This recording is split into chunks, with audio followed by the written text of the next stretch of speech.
What's going on, Mustang enthusiast? Jake Tiesler here with the latest Mustang and automotive news, and in today's video we're going to talk about why the 2020 GT500 is already better than the Hellcat, Hellcat Red Eye, or the Dodge Demon.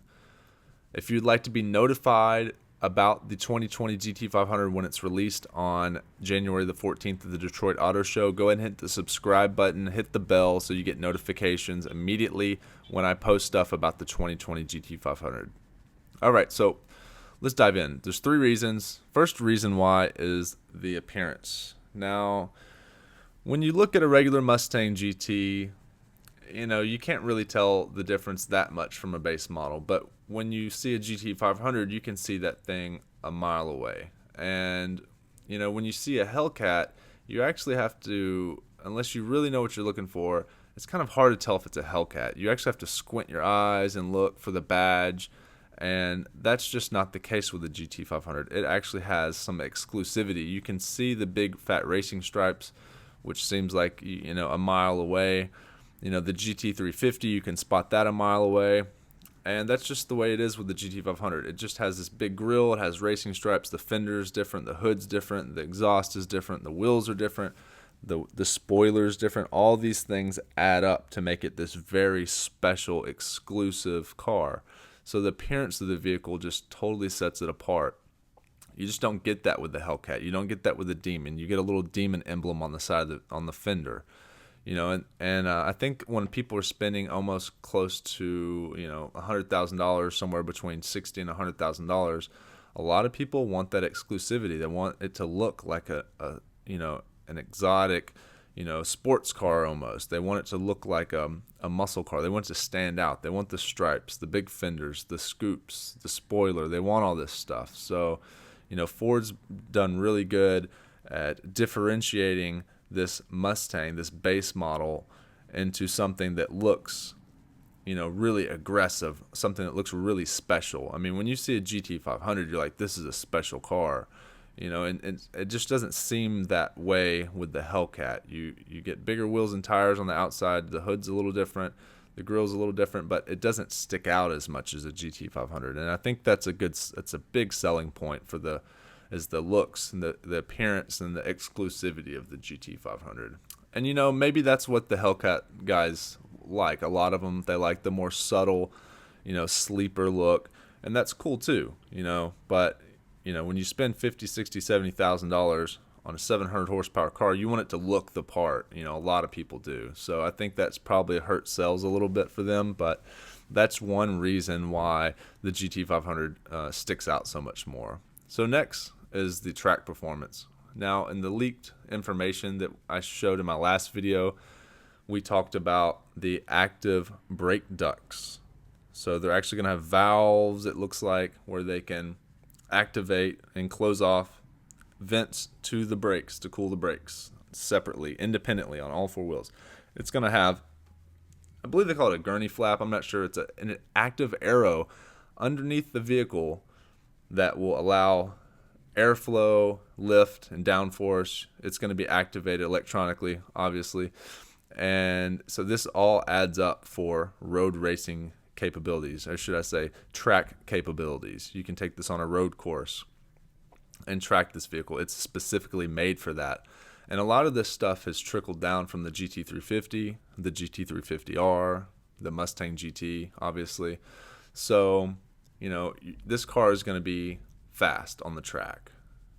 So the GT500 previously, the 2014 model, ran at the Nürburgring a 7-minute and 40-second lap time, and then the GT350R has ran a 7 minutes and 32 seconds at the Nürburgring, and the fastest that I've seen the Hellcat at the Nürburgring was about a 7:51. So the GT350R is a full 20 seconds faster at the Nürburgring. That adds up. That's fast. That's a lot faster. And the GT500 is going to be a bit heavier at 4,200 pounds, but it's going to make up for it with the power. So, the track performance of the GT500 is going to be superior. It's a track car. It's made for the track. It's got active aero. It has, brake cooling capabilities. It has the new suspension, everything that's trickled down from the GT350R and the GT350 from all the road racing that they've done. They've done a lot of road racing with the GT350 and the S550 chassis. So that's all going to trickle down to the GT500. It's going to be one of the fastest. It's going to be the fastest Mustang out. So the next is the weight.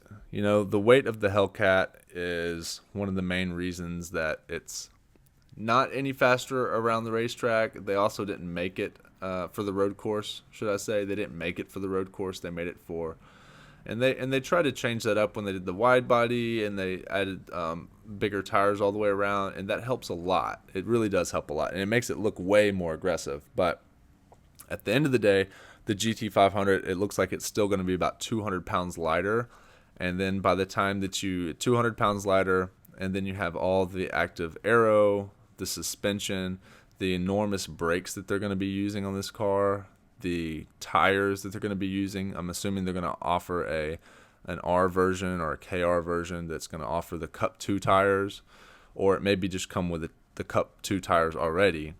It's going to be an animal. So the extra 200 pounds for the Mustang being lighter is significant, and that adds up when you're accelerating, when you're braking. It adds up for gas mileage, it adds up for lap times, it adds up for drag racing. Just all the way around, weight is very, very significant. So I think if you're just looking for a more exclusive vehicle, a more track-oriented vehicle, the 2020 GT500 is where you should put your money.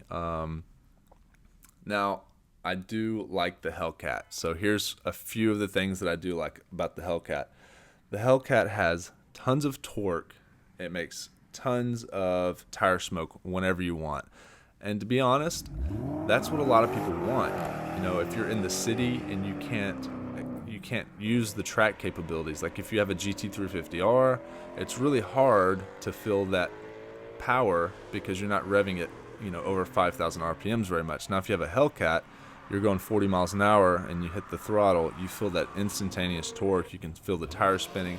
It's just a lot of fun, to be honest. And that's all I wanted when I was a kid, and that's part of me. I still just want all that torque to smoke the tires whenever I want to. So, if that's what you want, the Hellcat's probably for you. Also, what I've noticed is the prices on the Hellcats are all the way down to as low as $42,000. I searched nationwide on Car Gurus, and I found some for $42,000. Now, most of them are going for probably $48,000 to $55,000, but the GT500 with the markups is going to be $100,000 at least, and I don't think you're going to be able to get them at MSRP for a long, long time. So, that's a big thing. Even if you're looking at the Hellcat Red Eye, it's still going to be cheaper than the GT500. The Dodge Demons, I haven't checked the pricing on how hard the Demons are to get, but I know that the MSRP is up there, and that's more of a competitor with the GT500. But as far as the Hellcat goes, they're a few years old. You can get them used, and the price is getting low. $42,000 and $45,000. That's the price of a 2014 GT500 with 662 horsepower. So, and they're about equal in the track times, not on the Nürburgring, but quarter mile track times. So that's just something. They don't come in an automatic, the manual only. So that's something to consider if you're in the market for those. So, guys, thanks for watching. Hopefully that was a little fun. And let me know in the comment section what you think about the 2020 GT500 and if you think that it's going to be better than the Hellcat. Also, hit the subscribe button, turn on the notifications so that I can notify you as soon as I get more information. There's supposed to be a really good interview over at Lethal Performance with someone who's had a lot of experience with the 2020 GT500, and that will be on the 14th, so make sure to check out their channel and subscribe to them. If you'd like 10% off at lethalperformance.com, use code Tiesler, Tiesler, and until next time, thanks for watching, and I'm excited about the 2020 GT500, and hopefully you are too.